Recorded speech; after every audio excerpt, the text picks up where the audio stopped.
Banyak sekali teman-temanku di tempat kerja maupun customer di sini sering bertanya, kedepannya nanti kamu mau apply PR nggak? Atau visa penduduk tetap?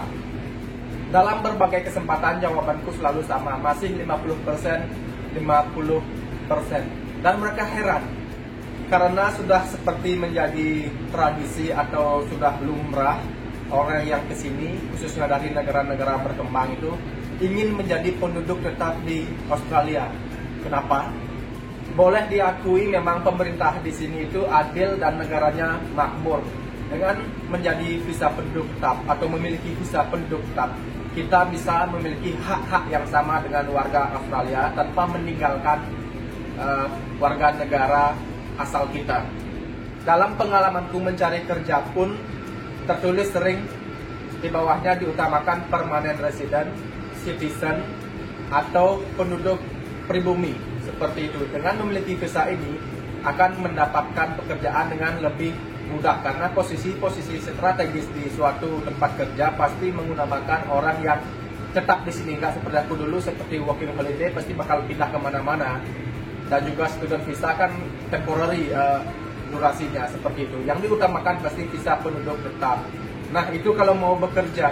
Kalau nggak mau bekerja pun hak yang kita dapatkan bisa sama dengan warga asli di sini, yaitu tunjangan kesejahteraan. Bisa di-apply ke Centrelink untuk meminta yang sering di waktu kecil dulu guru-guruku sering ceritakan kalau negara-negara barat itu menggaji orang yang tidak bekerja, dan benar kalau memang tidak mau bekerja pun dengan memiliki visa penduduk tetap pasti tetap bisa mendapatkan pemasukan.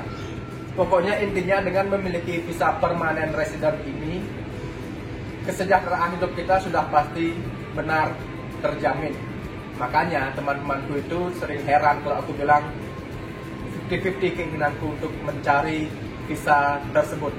Aku bukan sepenuhnya nggak mau, tapi persyaratannya itu banyak, panjang. Nggak bisa ujung-ujung kesini kerja langsung dapat visa itu. Nggak, harus studi dulu. Harus studinya itu harus yang sesuai dengan yang lagi dibutuhkan oleh sektor-sektor pekerjaan yang ada di Australia. Listnya ada, tapi aku nggak share di sini. Itu tugas dari immigration agent buat menjelaskan. Nanti mereka nggak laku kalau aku ceritakan semuanya di sini. Banyak kok teman-teman atau orang-orang dari Indonesia, saudara-saudara kita yang sudah permanent resident di sini. Aku ketemu dokter waktu ini dan juga bapak kosku ketika masih tinggal di pinggiran kota, itu orang Indonesia yang sudah menetap di sini. Dan dari cerita-cerita mereka, perjalanannya itu panjang sekali untuk bisa mendapatkan visa penduduk tetap. Nah, apa aja nih syarat-syarat untuk bisa memiliki visa penduduk tetap? Aku bakal beri bayangan secara umum yang teman-temanku lakukan di sini, khususnya yang lagi mengejar. Adalah yang pertama, pilih jurusan yang tepat sesuai dengan list yang dibutuhkan oleh Australia. Kemudian tempat. Ada temanku yang berangkat ke daerah regional, ke daerah pedalaman yang membutuhkan pekerja-pekerja di bidang tertentu.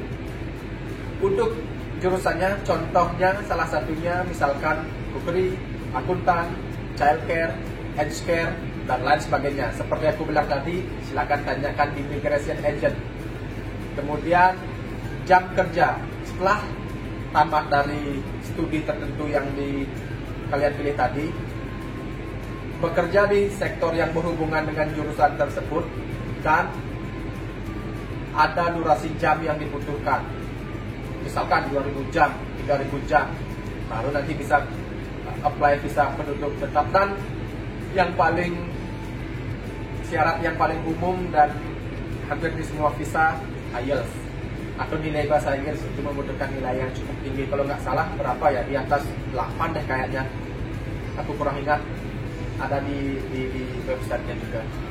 Seperti itu sedikit gambaran tentang syaratnya, dan masih banyak kok ada syaratnya. Nanti tanyakan lagi ke yang lebih mengetahui detailnya agar bisa mencari visa penduduk tetap. Udah gitu aja, sampai jumpa di Melbourne. Kecil